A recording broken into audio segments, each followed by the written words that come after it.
Right. Diane, thank you for the introduction, and I hope everyone hears me all right. The easiest thing for me to do is simply share this letter that Tommy Hexter asked me to write when the study bill for this was introduced. When I looked at who would be listening, I realized that it was a committee of two Republicans and one Democrat, so I tried to write it in a nonpartisan way or something that I thought would appeal to both sides of the aisle. I have seen recent articles and social media posts claiming that Senate Study Bill 1051, which is now Senate File 394, will protect Iowa farmers' ability to produce corn and soybean, and that without this legislation, the income I generate from my farm will be in peril. The perspective that I'm going to share is that the externalities caused by the chemicals being protected by this bill pose great risk to the health of my family, public health, the long-term viability of my farm, and the rural economy. My understanding of the threats and negative impact on farm income posed by farm chemicals begins with the birth of my daughter Tatum in 2004. Endocrine disruption of some kind had resulted in a complicated pregnancy known as monoamniotic monochorionic twinning. Tatum's sister did not survive the pregnancy, and Tatum had to be delivered by an emergency C-section because of an abdominal wall birth defect called an omphalocele. This condition alone is complex and life-threatening. In 2004, we did not have the data or understanding of the impact chemicals like atrazine, glyphosate, and nitrogen have on birth defects and cancer. Today, we know that atrazine is a proven endocrine disruptor and has a direct correlation to abdominal wall birth defects like Tatum was born with. Today, we also know that drinking water with nitrate above 5 parts per million has a proven association to thyroid cancer, an elevated risk of bladder cancer, and doubles the risk of a child being born with spina bifida. In addition, the University of Iowa research has shown that drinking water with nitrate above 3 parts per million doubles the risk of ovarian cancer.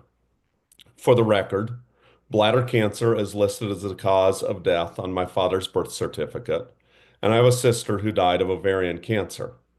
My family has no prior history of cancer. Iowa is now number 2 in the nation for incidence of cancer, and we are expected to pass the number 1 state, Kentucky, soon. And sadly, my family's story is becoming far too common with numerous Iowa farm families. The good news for our family is that today Tatum is doing great and is in her second year at Grinnell.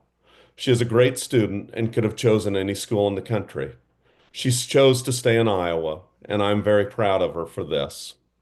Getting to this point has not been easy.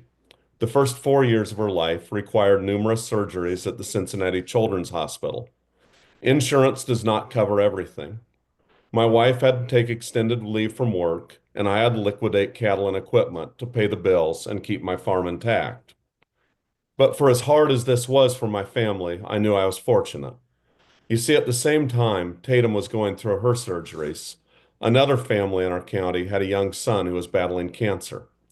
They were also racking up medical debt from lost income due to caring for their child. When it was over, they lost their son and their farm. And this is the real impact of farm chemicals on farm income. So when I see this bill, I want to remind you that you can't be pro-life and pro Senate Study Bill 1051. We know better, and I believe it's safe to say that the corporations and organizations supporting this legislation know better as well. President Trump's nominee for Secretary of Health and Human Services, Robert F. Kennedy Jr., has successfully sued Monsanto, now Bayer, and is helping thousands of people suffering from non-Hodgkin's lymphoma caused by glyphosate receive compensation for the financial loss they have incurred from using this product. This money doesn't make anyone rich.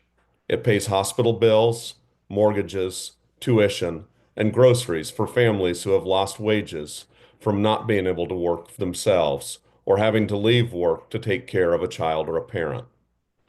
There is a flip side to the concern of loss of farm income being promoted by supporters of this bill.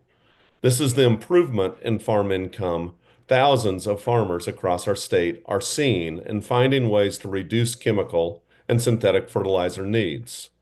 By learning and applying regenerative farming practices, farmers are seeing cost reductions of 40 to over $100 an acre while maintaining and even increasing yields by reducing nitrogen use and chemical passes.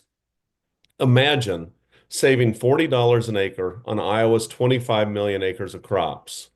This is nearly $1 billion or $10 million that could stay in every county in Iowa instead of being exported to purchase chemicals, equipment, and fertilizer from other states and countries.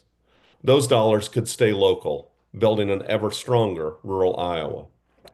I urge you to put the health and well-being of your constituents and Iowa's communities first by rejecting this bill and supporting Secretary Kennedy in holding the chemical companies accountable to make America healthy again.